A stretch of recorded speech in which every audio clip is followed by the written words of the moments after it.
Ano nga ba ang pinakamalakas na uri ng NEN sa Hunter x Hunter? Pag-usapan natin yan sa videong ito. Ang mga istruktura ng kapangyarihan sa Hunter x Hunter ay lahat na uugnay sa kapangyarihan ng NEN. Itinuturo ng NEN ang mga karakter tulad ni Nagon at Kurapika na kontrolin ang kanilang aura sa napakamakapangyarihan at natatanging mga paraan. Ang bawat NEN user ay nagmamanipula ng kanilang aura sa loob ng balangkas ng isang partikular na uri ng NEN at ang ilan ay tiyak na mas makapangyarihan kaysa sa iba.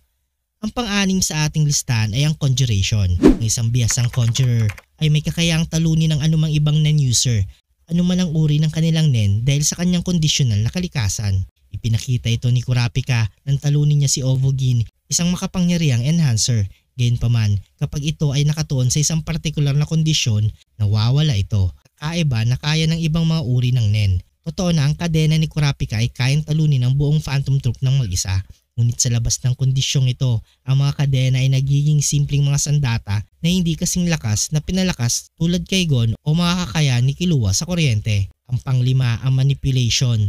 Tulad ng Conjuration, ang mga manipulation ay may kakayahang talunin ang anumang ibang NEN user kung magagamit ng tama. Ang kakayahang pilitin at kontrolin ng isang kalaban ay nagbibigay sa manipulator na kakayahang manalo sa isang laban sa isang bugso lamang.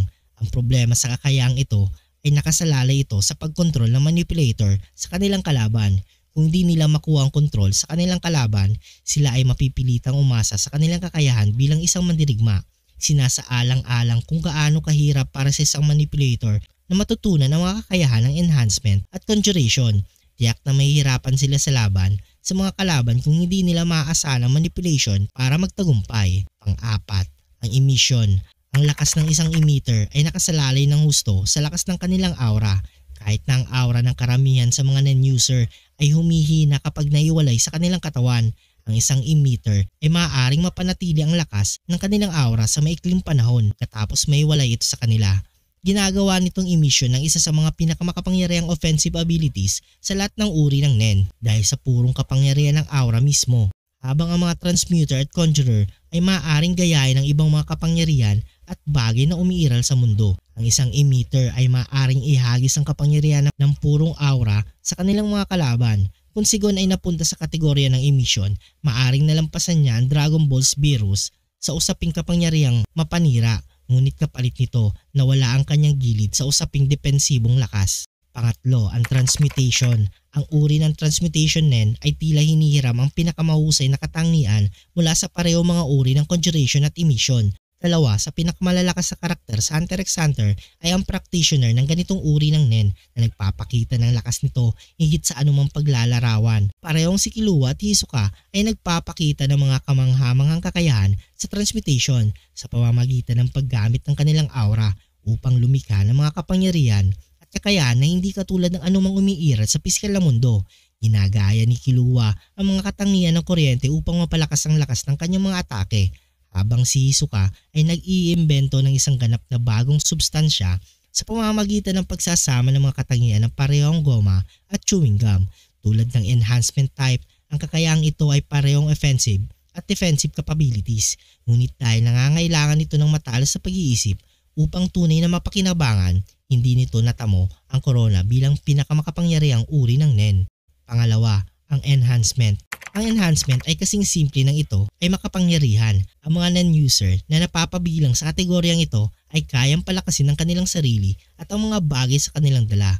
Ginagawa nitong enhancement ay ideal para sa mga karakter na mas gusto ang laban ng kamay sa kamay. Sa sapat ng pagsasanay, ang isang enhancer ay makakapagbigay ng suntok na may lakas na missile at gawing mas matibay kaysa sa tangke ang kanilang balat. Ang balancing ito ng lakas na offensive at defensive ay eksklusibo sa klaseng ito na nagiging dahilan upang ito ay marahil ang pinaka-versatile at makapangyarihang uri ng NEN. Si Gohan Freaks, ang pangunahing tauhan ng Hunter x Hunter, ay isang mahusay na halimbawa kung gaano kalakas ang enhancement.